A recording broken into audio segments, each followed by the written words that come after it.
Right, it is finally time, the moment you've been waiting for, and to be honest, the moment that I've kind of been dreading. That's right, people, we are going to be reacting to my Premier League predictions for the 23-24 season. I uploaded this back in like 15th of August, I think that weekend, because I remember I went to Paris that weekend. But yeah, I mean, I am kind of dreading this. I'm going to say Burnley in 10. Oh my god, bro. Oh, hell no. I'm going to be breaking down all my predictions and showing you the new system, how I'm going to rank categorically how well I did this year.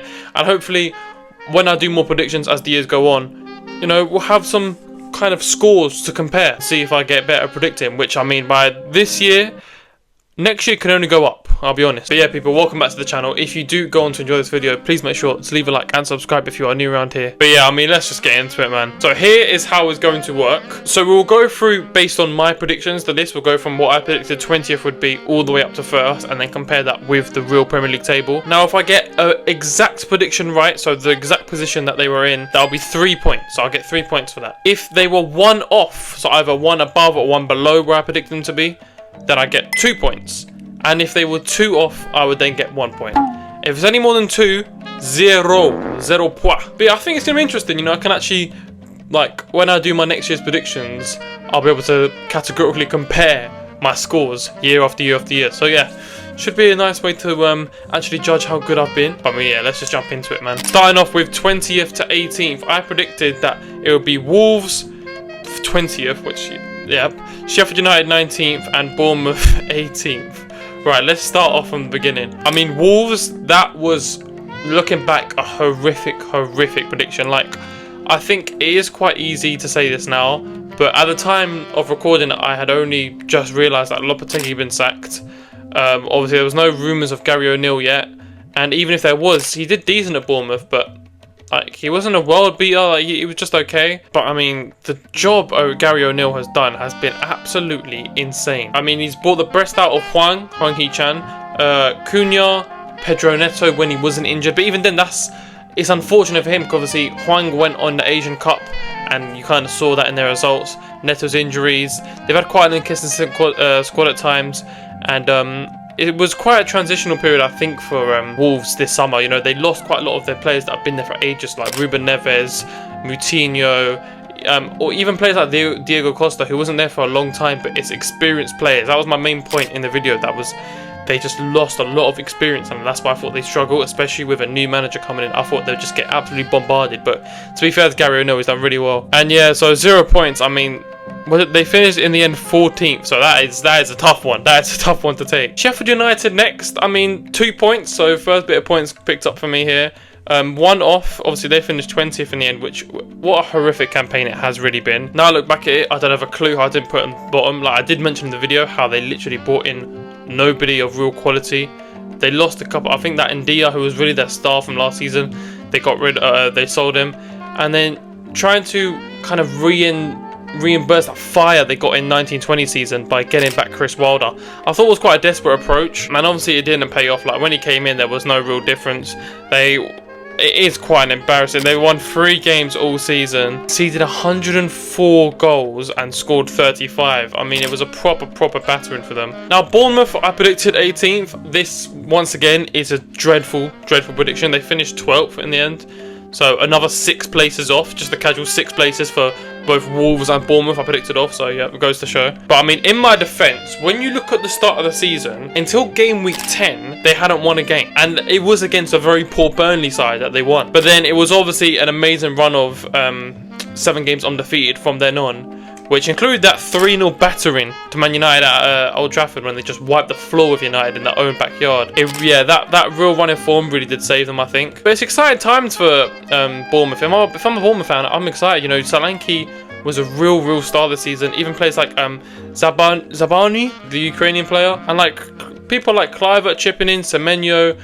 I do think that with a couple more additions, and Iriola, to be fair to him, he proved a lot of the doubters wrong. Obviously, when he was appointed in, people said, oh, why'd you get rid of Gary O'Neill? Including me, I think. But, I mean, you know, he's done well, to be fair to him. And yeah, they should be excited for next season. I think it's their highest ever points total in a Premier League campaign. So, yeah, hopefully, if I'm a Bournemouth fan, I'm looking up. Now, this is where I claw it back. You thought I was an idiot for the past 2 predictions, but Nottingham Forest, 17th, they finished bang on 17th. So my first 3 points there. I think in the video I did say the home record would really push them through and get them up, but looking at it now, their record really fell off at like what it was from last season. Now with Forest, I think they will scrape survival once again. I think their home form will be a massive factor. Only 5 of their 9 wins were at home this season, so their away form really did get better, a significant improvement from last season where away from home they were dreadful really. But I didn't think that Cooper would be sacked. That's the main point. I didn't think he'd be sacked. I thought they were going to continue backing him. However, it's just the same problems they had last season arising of an inconsistent first 11. They didn't know who was going to start week in, week out. I mean, signing Matt Turner and from Arsenal, which I mean, at Arsenal I didn't think it was that bad, but really now I've seen it, we really scammed them letting them go. But yeah, constant just insecurities of that goalkeeper position. I just think they're going to need another massive clear out this summer. It's going to be big. And then recruiting the right sort of players that Nuno wants for his system. They need to actually back the manager and don't just bring in whoever. Like, the desperate signings really have been pathetic so far since they joined the Premier League.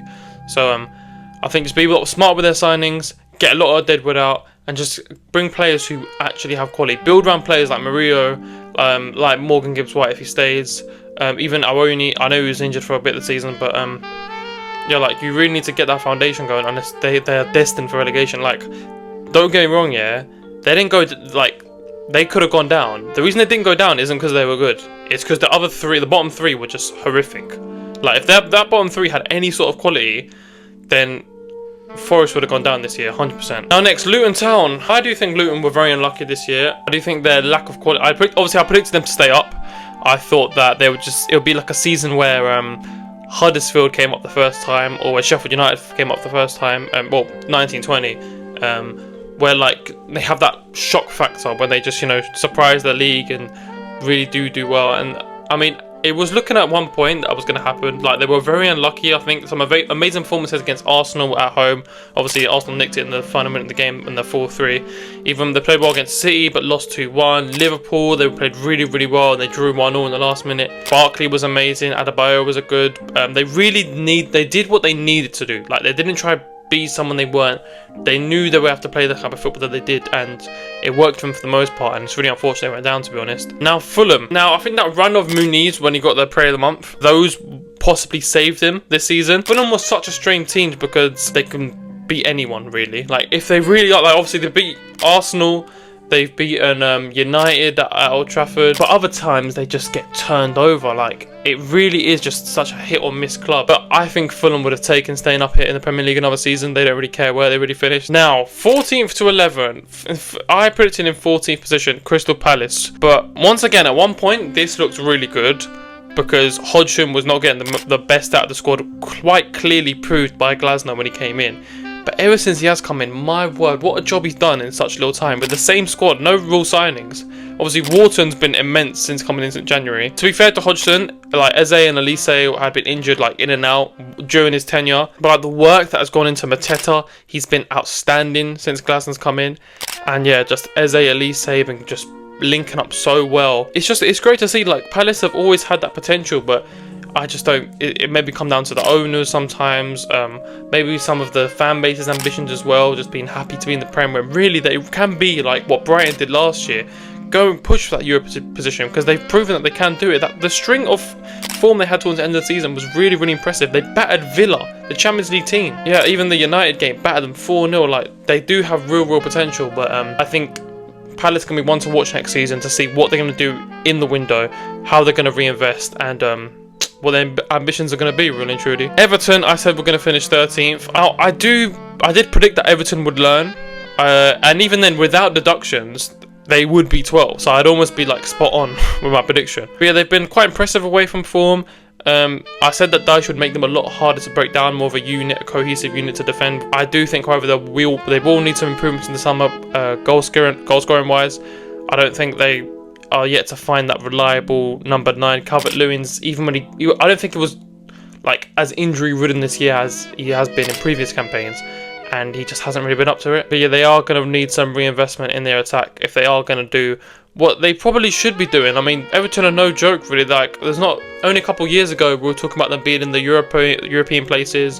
So I think the potential there just needs to be unlocked a bit more, and I think Dyche can do that. West Ham, I predicted for 12th position. I did say Moyes would leave if he wasn't backed. I mean, but he was back towards the end of the window, because at the time I recorded the predictions, he had yet to sign anyone with the Rice money. Obviously, he then did go in and get James Ward-Prowse, Kudus, Edson Alvarez, other signings like obviously Calvin Phillips. What a horrific signing he's been for them. He only came in January, and it was probably the worst cameo you've ever seen. But yeah, Bowen once again unreal for them. But as always with West Ham, they are really just lacking that number 9, quite similarly to Everton. And I do think they probably need another centre back as well. But yeah, it's going to be a fresh summer for West Ham. They can keep hold of that you know, the Bowen, Paqueta, Kudus, really add on a few more signings. I think they can really get back into European places. Now, Brentford, I did not expect this whatsoever. I think I probably over-relied and over-believed in Thomas Frank as a manager. I also probably over-relied that Tony would, when he did come back, he'd just be straight on it. And to be fair, he did begin with, but he hasn't scored since February. So they really do need some new life in that squad, unless they are going to be at threat next season. I can tell you that for free. Alright, now we move on to my worst prediction on this list. I mean, this is bad. 10th position, Burnley Football Club. I mean, that is shocking. Like, that is one of the worst predictions I've probably ever done. I think I gave into the hype, all the fucking Twitter tacticos and all this bullshit surrounding their football and Vincent Kompany and like... Because in the back of my head, when I really looked at it, most of their squad from last year, they hadn't got again. Like, Maatsen was not there, McAtee was not there. But somehow, I just thought, you know what? There's a bit more time in the window. Maybe they can get some other players.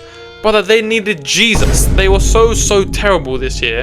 And I mean, the fact that Kompany is about to secure himself a job in Bayern Munich, I think is bizarre. But yeah, there was no real quality brought in. And it isn't an experienced squad, to be fair to them. Will they be back? Probably. If Kompany does leave, they'll just have to rebuild, new direction, really. Yeah, just an overall really poor season for them. However, Newcastle was 2 points here, so I do get a point. I did predict that Europe would affect Newcastle, and they wouldn't be as good as they were last season. Here's a surprise. Newcastle United in 9. No. Are you serious? For them to get Champions League last season is so unheard of, and it really did affect them, as we've saw. But it didn't help that how like Tonali got suspended. Like my real idea was that their squad depth would have been exposed with the game time. Like, they did have an injury crisis. This summer it's going to be a case of who can they keep, because obviously there's big rumours around Isak and Bruno Guimaraes' future. If they can keep the both of them, it's huge for them. Howard will definitely get a lot more questions. Obviously he's got a lot of questions this year, but he'll get even more the next year, and he'll keep on getting them, because there's so much like eyes on Newcastle Football Club at the moment due to the investment and the amount of money they got. But yeah, 7th position. I mean, I'm pretty sure it is still Europe, so slightly better than I thought they would. But yeah, still, I'm not too mad at that. I think that's not that bad. Like, my intention was still there. 8th position. This one is a little bit stinky. I said Brighton. I overrated them completely, and the Zerbi ball, to be honest. Obviously he's leaving now, but the outgoings really did hurt them. Obviously selling McAllister and Caicedo in the same window did really hurt them. João Pedro, really their only like bright light, I'd say. I think there was a bit of conflict behind the scenes with him and De Zerbi, which is why he didn't play as much sometimes. But yeah, Matoma, not really the same he was last year. Even players like Ferguson, didn't really hear a lot of him. I know Lewis Dunk had a little bit of a fall off, but yeah, just quite a disappointing campaign for them. Like, after last year, you really would have thought they would have tried to keep on going. But like, again, where last year so many of the unprecedented teams like that you wouldn't expect got Europe, those squads were going to be tested, and it showed, man. It did show. They all did struggle. But yeah, 7th position, Aston Villa. I mean, what a season! What a manager Emery has really proved him how to be. I mean, obviously, with his stint at Arsenal, maybe did he get enough time? But I mean, as an Arsenal fan, I wouldn't look back in a heartbeat. Like, Arteta, I do think has about in a better direction. To be fair, he has done a double over Arsenal this year, beating Arsenal and City in the same week. Really bringing the best out of Watkins once again. What an amazing season he's had. Martinez, once again, influential in goal. Pau Torres, quite one that gone under the radar a little bit. But I do think they will need a few more numbers. They don't want to make the same mistake that I think Newcastle have done this season with their squad. Like, that, all it takes is one injury crisis and you are really, really at the thick of it. But yeah, Emery contender for manager of the year. It's it's really amazing the job he's done. When saying how they've done in Europe this year, they got furthest than any other English team in Europe this season. So they didn't really suffer that much, you could say, or you could argue, with their squad, but obviously Champions League is that step above from the conference. Now, for 6th and 5th, I said Tottenham and Liverpool, and it's just the same old Tottenham, to be honest. I do think the PR that Tottenham have is one of the best in the whole world, because every year the same thing happens. They have a good start, they have best start since this, since that. I saw comparisons to the Invincibles at the start of the season. Madison Player of the Year shouts, signing of the season. And Postecoglou getting, was it like 3 or 4 manager months back to back? Obviously, I'm an Arsenal fan, so it's a little bit more from the fucking, from the heart here. Bending over for City at the end of the year to then not get Europe, not get Champions League. It's just same old Spurs, isn't it? Next year, I'll just actually keep this in mind again, like I always do. They start off well, okay. You know what's going to happen. It happened in 21-22. I think they were top of the league after 3 games and fell off, and then obviously Nuno got sacked. Then the year after, what start they had with under Conte, then he gets sacked towards the end of the year. Once again this year. I mean, it just happens every year, and we'll see if it happens again. I'm pretty sure I'll be right. Liverpool in 5th. I mean, I did think that the main factor that I thought was they got rid of their whole midfield, really. I mean, they lost Fabinho, Henderson, Keita, I know he didn't play as much, Oxlade-Chamberlain, I know he doesn't play as much, and replaced them in the same window. So they got Szoboszlai, McAllister and Endo. But to be fair, they did really, really well. I mean, at the start of the year, Endo was looking like a stellar sign, a little gem. Szoboszlai and McAllister did really well. I think Szoboszlai did kind of fall off towards the end of the season, and as the season progressed, McAllister had a really good season, to be fair. If I'm being honest, I'm not just saying this in hindsight, I never once were threatened that they were going to win the league, and that's a hand on heart moment, because I always knew it was going to be between City and Arsenal, because I don't think they had it in them. I thought it was going to be too emotional for them, really, obviously with Klopp's farewell. I mean, it's still good, they still won a trophy given it, but next season's going to be a big season, big old restart, the biggest since obviously Klopp did come in. But yeah, 2 off there, so I get another point for that. Chelsea and United, 4th and 3rd. I mean, at the start, well, pretty much for the majority of the season, that Chelsea prediction looks sickening. I mean, they were so bad. Some of their results, their home form, their away form, it's just embarrassing. But Cole Palmer hard carried them. I mean, if there's a man, the young player of the year, he definitely is a big shout, even for player of the year, to be honest. But a lot of their signings, the jury is still out. Like, I think Palmer is probably the best signing out of their whole lot. I think Caicedo got better towards the end of the season. Lavia, we haven't seen him. Disasi, I think he was alright. Jackson is such a mixed bag, but he's still somehow gets the goals and assists, so big ups to him. Gusto was obviously good, I think, for the most part, filling in for Reece James, which they needed to do because Reece James is way too injury prone. But the fact that Poch left was a shock to me. I couldn't believe it. This was going to look like a terrible prediction until I think game week 28, they were 11th, and from then on, they got to 6th. So the last 10 games of the season, they really did lock in and, try to really clutch some sort of Europe. And, did it, to be fair. Next season, they can go again. Please. I mean, I'm an Arsenal fan, so I don't really give a fuck. But if I'm a Chelsea fan, I'm begging Todd Boehly to stop grabbing his dick at every bloody youngster he sees and throwing cash at him. Just be smart. Bring in a manager you want to stick with. And just be smart in the window, because it's just going to be a waste of time for the players and just the whole fan base. But Manchester United, I think the FA Cup saved their season, to be honest. And it possibly saved Ten Hag. I know there are still rumours that he'll get sacked anyway, which I do think is a little bit harsh. But that is probably from a position where I know Ten Hag is not the man, really. So I want him to stay for as long as possible. He has been complaining all year about how his injuries, and like if he had his 11, they do well. And he had his 11, and they beat United, they beat City in the Cup, so... Fair enough to them, Kobbie Mainoo, what a star. I'm so excited to see him in the Euros. Obviously, he's in the provisional squad. He should make the real squad. The players there need to be accountable, because the performances this season, some of them, obviously, I've mentioned it before, but Palace, Bournemouth, Brighton, Arsenal did the double. Man United, City did the double. I do think, it's just inexcusable for a lot of them players who are, they're professionals at the end of the day. But yeah, second and first. Second, I said City, and Arsenal I said first. So I get 4 points here in total because I was 1 off for both. So 2 points for each. But yeah, I mean, I did really... No, because I mean, it's not like I even just went for my heart. I did actually properly think in my head that we were going to win it. But there were a couple of moments where I thought, like, we weren't. I think both Fulham games, home and away, this season, I knew that it just wasn't going to cut it come the end of the year. Like, that was going to cost us, and in the end, it did. I mean, you can talk about other games, but like obviously you can talk about the City game. We could have maybe gone for a winner, but at the end of the day, like when you're in the run-in against Manchester City, you've done it so many times. 4 leagues in a row now, the most. Like it's insane. Like yeah, we just had no chance really. But we'll be back. We will be back. Yeah, I mean City looked so vulnerable towards the start of the season. But since I think December 10th, they're unbeaten. I mean that is incredible. But it just shows how experienced they are. They know what they're doing. Pep's legacy is just only going to get better. I mean, there are rumours he's going to leave next year, but we'll see then, to be honest. But Phil Foden, congratulations to him, to be fair. I didn't see it in him.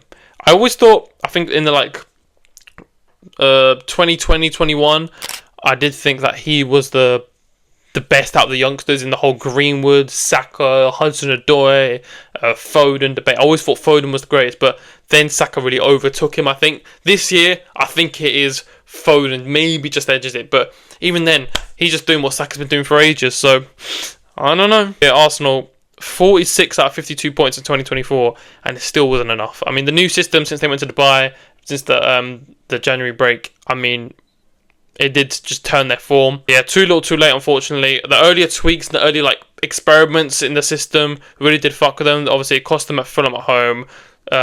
Even they looked a lot less fluid. The Villa game, the Newcastle game, West Ham, even the Tottenham draw. But at the end of the day, I mean, I do think we will be back. It's not over for us. A good squad. A couple. This window, I think, will just be about being smart with who we bring in, because it's going to be really hard to improve Arsenal. I just think Man City are just such a massive powerhouse that it's just so difficult to try and combat them year after year. But I do think out of the whole Premier League, the team that are going to be there with City come the end of next year will be Arsenal again. So, but we'll save that for my Premier League predictions 24-25. That is me reacting to my 23-24 predictions for this year. Overall, the total point for this year, 17 points, which I mean, I guess until we do another one of these, we won't know how good that actually does look. We did decent. I do think we probably should have got a lot more of the top 6 right. Like, bearing in mind we've got literally no positions correct in the top 6. That is quite poor. We shall learn. Come again next year. I think it's quite a hard season to predict. A lot of twists, a lot of turns. But what a year it has been. Very interesting season. Those were my predictions. 17 points. Not bad. We'll go again. I think if we can get in within the 20s, maybe even the 30s, I mean, that will be hard though. That will be hard. I think, yeah, man, we will take it. Thank you all very much for watching. If you did enjoy the video, make sure to leave a like and subscribe if you are new around here. Stick around. And yeah, hopefully I will see you all next time in the next video very, very soon. In a bit.